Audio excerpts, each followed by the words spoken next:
Right, the illegal immigrant crisis in New York continues to spiral out of control. Today we learned that the city of New York just signed a new deal costing $137 million more to house the illegal immigrants in hotels in the city. And that's not all. According to the New York Post, the city also launched a $53 million program to give illegal immigrants prepaid credit cards.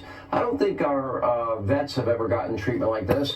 And by the way, remember, we learned yesterday that illegals crossing, they've received over $1 billion worth of your taxpayer money in money cards, according to the Washington Examiner. Meanwhile, in Roxbury, Massachusetts, residents are outraged after a community center was closed to the public. Why? In order to shelter illegal immigrants. Our very own Sarah Carter went to Roxbury today to speak with members of that community. Take a listen. What happens to the community when this gets taken away? Well, the bottom line is that we're experiencing it right now. Like the young man that they're interviewing right now, he has 2 children. He lives right in the neighborhood. And so he's talking about now how, in terms of when he does the workouts with his children, they have to do it outside now because they were using this complex.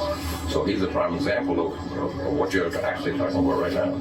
And how bad is that for the community when the children have no place to go? Oh, it's horrendous. That's what it is. You know, we've been struggling with really finding space and facilities, and to have one more space taken is a huge challenge. Is it a little frustrating to know that they're going to open up a shelter for migrants that you might not be able to use even though you're homeless?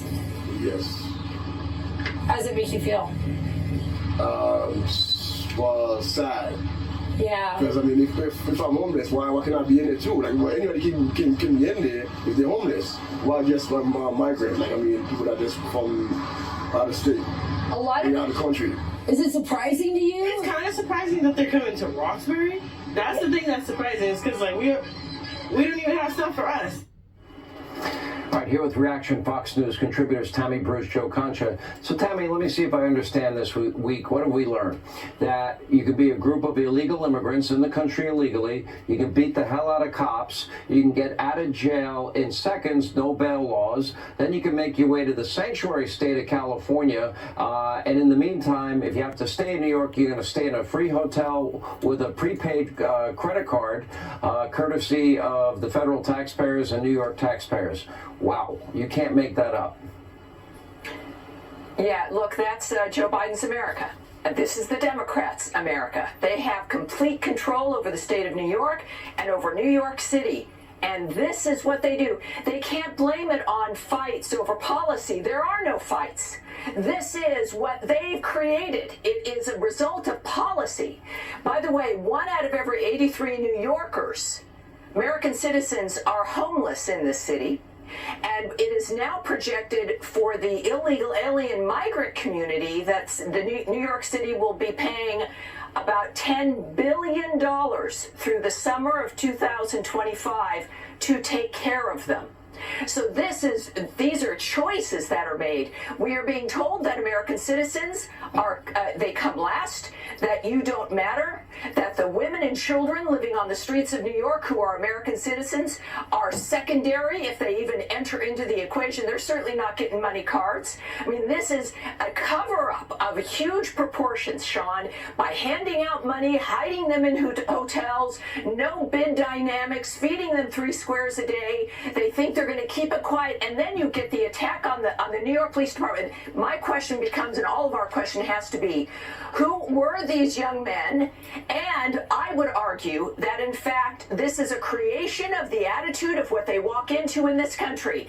Contempt, a disregard for human life, entitlement, realizing that nothing will happen to them. Where did they learn that or believe that they could attack the police and nothing would happen? So these are creations of policy, and now as they escape to the southern part, it's Calexico, I think the reports are where these thugs are going to pop right back over the border, and of course come back in 6 weeks with new names.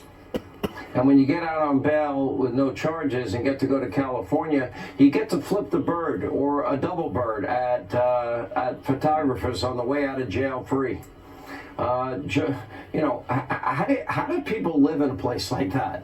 There's no law. It's total anarchy. It's anarchy, Sean, and this is one of the biggest, if not the biggest story of the year and of this election season. And yet, when you look at the CNN homepage right now, and I did before going on the air tonight, despite there being more than 100 stories on there right now, one on the illegal immigrant crisis engulfing American cities in states like Texas and Arizona. There is one story on CNN.com, however, titled Free. How do people live in a place like that? There's no law. It's total anarchy. It's anarchy, Sean, and this is one of the biggest, if not the biggest story of the year and of this election season. And yet, when you look at the CNN homepage right now, and I did before going on the air tonight, despite there being more than 100 stories on there right now, there isn't one on the illegal immigrant crisis engulfing American cities in states like Texas and Arizona. There is one story on CNN.com, however, titled, and for those watching at home, make sure you don't, have any food in your mouth. The story is titled, quote, "Why Whale Poo Has..." Right? And this is what the bias of omission looks like. And when this massive story is being covered, titled, and for those watching at home, make sure you don't, have any food in your mouth. The story is titled, quote, "Why Whale Poo Has Massive Value," unquote. So they have room for that, right? And this is what the bias of omission looks like. And when this massive story is being covered, we see what's on the homepage of the New York Times right now. A T-ball interview with Alejandro Mayorkas, largely making Republicans the villains and the Biden team the victims. Here was one question asked of Mayorkas. Do you think the United States still wants to be a country of immigrants? I mean, if you're looking for honest and ample coverage of what is the biggest story in the country now, Sean, you'll see, I guess, the Dallas Cowboys playing in February before that happens. Honest and ample coverage of this story. You really can't make it up. It's really sad. The inmates are running the asylum. Are you ready for November? Just 277 days. More Hannity next.